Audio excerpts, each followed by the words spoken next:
Hey, what's going on, guys? Happy Friday. My name is Hart for those of you that are new. And today I'll be breaking down this 9 game NBA slate here for Friday night. Going to be quickly talking through my favorite plays, some core plays for you guys, some value plays we can look to, and a potential lineup build for this slate tonight. So make sure to hit that like button and subscribe. And check out my Patreon links down below if you're looking for more in depth content.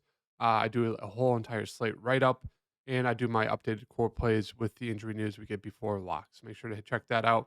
Here's my lineup from last night. Just recapping. My core plays were Halliburton, Murray, Giannis, and then Campaign and Bogdan. And they all did pretty well besides obviously Murray. I was super frustrated because I made two quick changes right before the slate lock. So I switched off to Trey Young, who was very, very high on. He was a core play for me in the breakdown video from last night. So yeah, or from yesterday going into last night. But yeah, I switched off of him to go to Murray. Want to get a little bit different. And then I switched off of Okongwu to Bobby Portis, and that move cost me, from cashing, from minimum cashing to I would have got top third. I would have won like 100, $150. So nothing like insane money wise, but still very annoying there. Would have got a top four there if I didn't switch off of those two guys. But anyways, was still able to cash, so nothing too crazy there. Always nice to cash, but excuse me. Jumping into this, slate here, want to take a quick look at the game totals and box scores. So 9 point spread, a little bit of blowout risk here for this Detroit and 76ers game. 224.5 game total, but a lot of good pieces to get from this game. Hornets Wizards, great game total here at almost 240. 3 point spread. Nets Celtics, huge blowout risk there. 226.5 game total. Pelicans Rockets, interesting one because of that Pelicans news there. 218.5 game total, and the Rockets news, so that could open up a lot of value there. Jazz Grizzlies, I think is a sneaky one there that could shoot out almost a 230 game total, 4.5 point spread. Timberwolves Spurs, 220, 225.5 game total, 6.5 point spread. Clippers Mavs, pretty gross there, 236 game total though. Lakers Suns, 3.5 point spread, 225.5, and then Thunder Kings, 231.5, or excuse me, 231 game total, 2 point spread. All right, guys, so jumping into this slate here, gonna go over it real quick just because these games start here in a few hours. Wasn't able to get this video up earlier. But let's jump into this first game here. Obviously, Charlotte and Washington, great game environment here to target. No Terry Rozier, so once again, LaMelo Ball will be the main ball handler. 10K looks like a great spend up. He's actually been shooting the ball a little bit better the past few games there, close to 50% there. So he's looked really, really good. Has huge, huge upside. So great spend up. Obviously, no Rozier. That means Gordon Hayward will be more so of a ball handler. Point forward, he should be good to go. Not the best price tag, so he's more of like a secondary GPP play. Same thing with PJ Washington, kind of priced up. Mark Williams, do have interest in him. He has good upside. It's just can he stay out of foul trouble? So I think he's an interesting GPP option. Same thing with Brandon Miller. Shots just need to fall, but he should start again with no Rozier. Off the bench, we'll see Maladin and Richards. They're fine plays, nothing crazy. For Washington, offense flows through Kuzma and Poole. Kuzma's been the better of the two, more consistent. Obviously, some decent games here so far, and a ton of blowouts. So, two bad teams. This game should stay close. I actually really like Poole here. A guy who really hasn't flashed his ceiling at all so far this season. 7,200, not the best price tag, but still, he should shoot the ball a ton. Hopefully, he gets his normal minutes, which should be close to 35. So, I do have a good amount of interest in Kuzma and Poole. Slightly prefer Poole just because of that GPP contrarianness to him. Denny's fine there in mid range. Tyus, I would like Tyus here. It's just the minutes have not been the best. He's not been the most aggressive at times. It's just, yeah, the minutes are just all over the place. So he's just a very risky GPP option, but he does have good upside. Same thing with Gafford. If he can stay out of foul trouble, another one of those guys who can easily go for a double double, 30, 35 plus points here with a few blocks as well. Off the bench, they'll throw in some Dylan Wright, Bilal, Kispert, Gallo. Nothing too crazy there. I mean, Shamit's getting some minutes as well. So I guess you can make the argument maybe he's a decent, Hail Mary play if you want, dart throw play if you want. But yeah, nothing too crazy. On the Philadelphia side here, fantastic matchup here. A little bit of blowout risk, 9 point spread. Embiid looks fantastic as the spin up play should be pretty popular. Once again, do not understand the pricing of Maxi. I mean, he should be like a 9.5, 10K player, and they still keep pricing him at about 8K. I mean, the usage is insane. The minutes are insane. He's been super, super efficient, has huge upside there with this assist, can rebound as well, can give blocks and steals. So once again, just still do not understand the pricing of Maxi, just way too cheap there. The rest of the team here are just fine plays. Tobias, Kelly, more secondary plays there. I like the matchup. Good prices, decent. Melton's okay. Off the bench, we should see some Patrick Reed, excuse me, uh, Patrick Reed, Paul Reed, Pat Beverly, Covington, and Batum is getting the most minutes, so he's an okay option off the bench here for some value. For the Detroit side here, if this game's going to stay close, it's probably going to be because of Cade Cunningham. So I do like him as a contrarian option up there at the top. Asar, a very solid mid-range play. He's just been super, super productive. I actually really, really like Duran as like a contrarian option here. Monster upside. Obviously, the foul trouble is at huge risk here, guarding Embiid. But if he can stay out of foul trouble, he should go for a double-double. Really, really like him. Stassard, I think, is a solid option. I mean, he was coming off the bench there, playing more minutes in blowouts, but still, he's been super effective there for him off the bench, and there's been no Ivan Burks once again, so he should see solid minutes. Don't love the price tag, but he's there. Stewart, I think, is a solid contrarian option. 5'4", should see minutes. Helps out if there's foul trouble for Duran. Hayes, he's been playing better the past four, so I'll mention him. 5'4". I guess he has some upside there. Off the bench, we'll see Bagley, especially if there's some foul trouble. Maybe a Wiseman you can take an absolute dart throw on if you think Duran gets some foul trouble and Stewart. They're gonna have to go to a guy like Bagley and Wiseman to help out with Embiid. But I prefer to just get into Bagley if you're going to go that route. Moving on to Brooklyn here.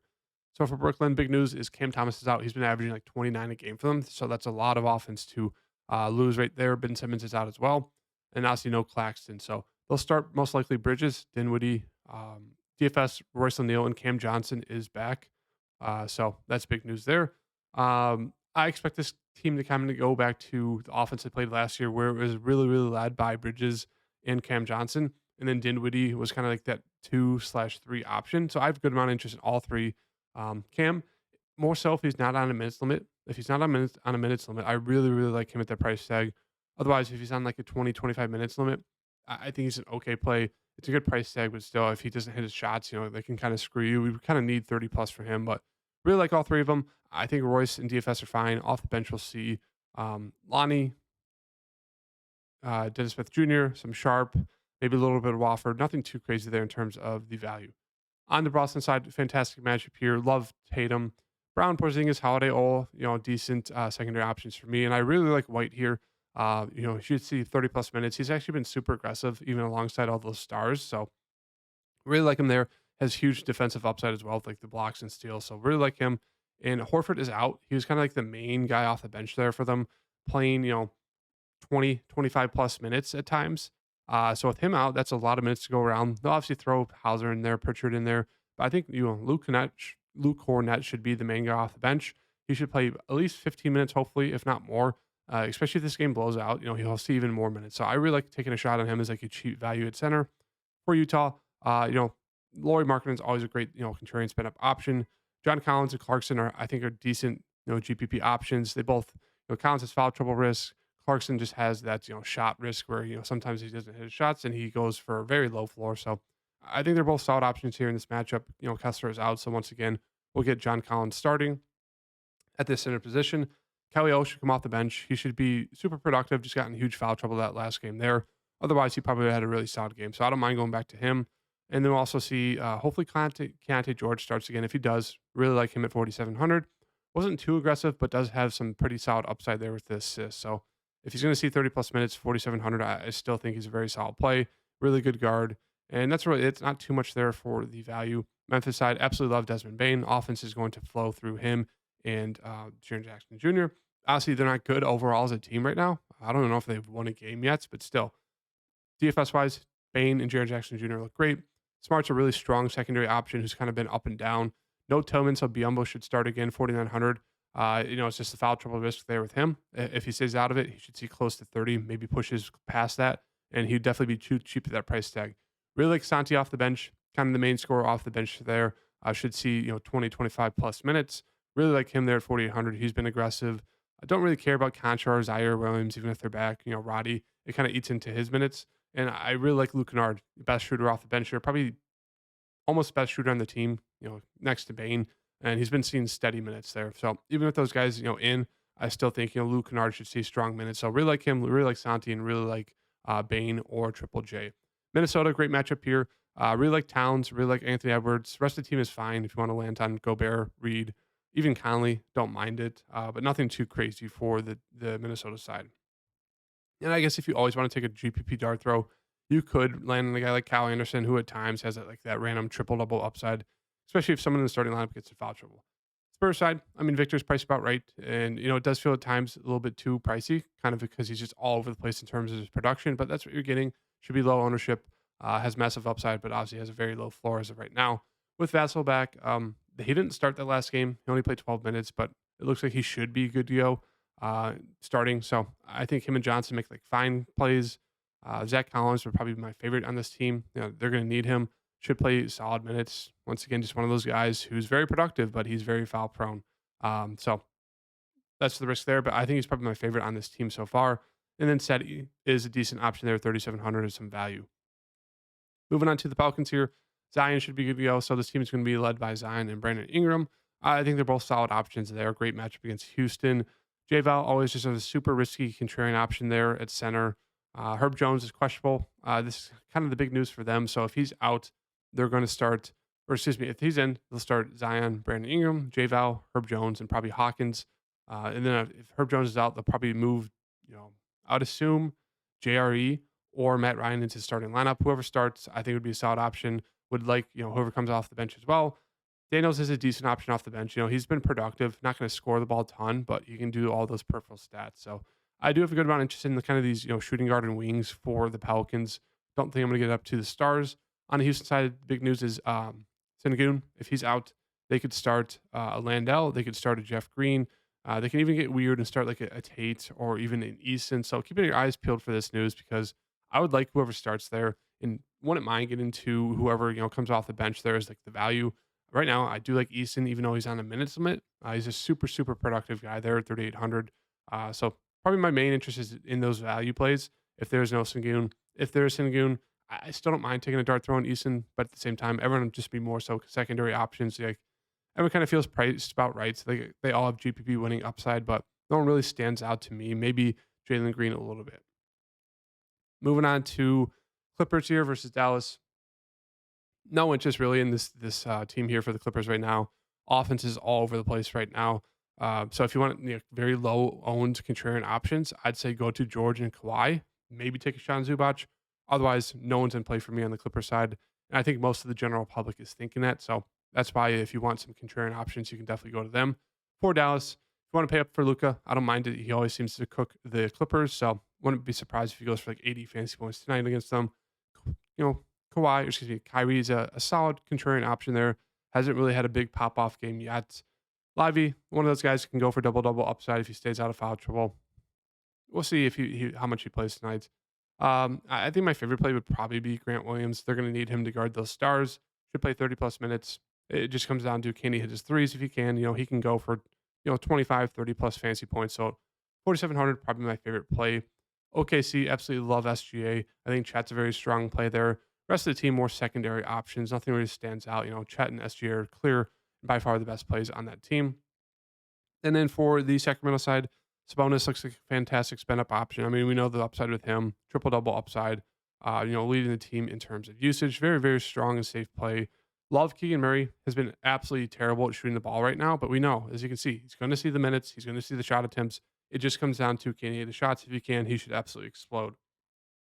Monk, Herder, I think are strong secondary GPP options. It just comes down to hitting their shots. If they hit their shots, they'll get the minutes. If not, Mike Brown is not afraid to spread the minutes out to these random other guys on the bench. Ellis did get the start, so if he does again, you can definitely look to him. Didn't see a ton of minutes, so it's hard to really trust. He'll see a ton of minutes starting. He only played 21 in that last game, but still, some cheap value down there, 3,900 for a point guard. And then for the last game here, we did get the news. So I recorded this video like an hour ago. I was going to upload it, but then right as I was about to upload it, we got the news that Anthony Davis should be good to go. Is probable. So that's obviously slate changing news because as I mentioned, we should probably build around the fact that he could be out like 2 days ago, which ended up screwing everyone, which is very annoying.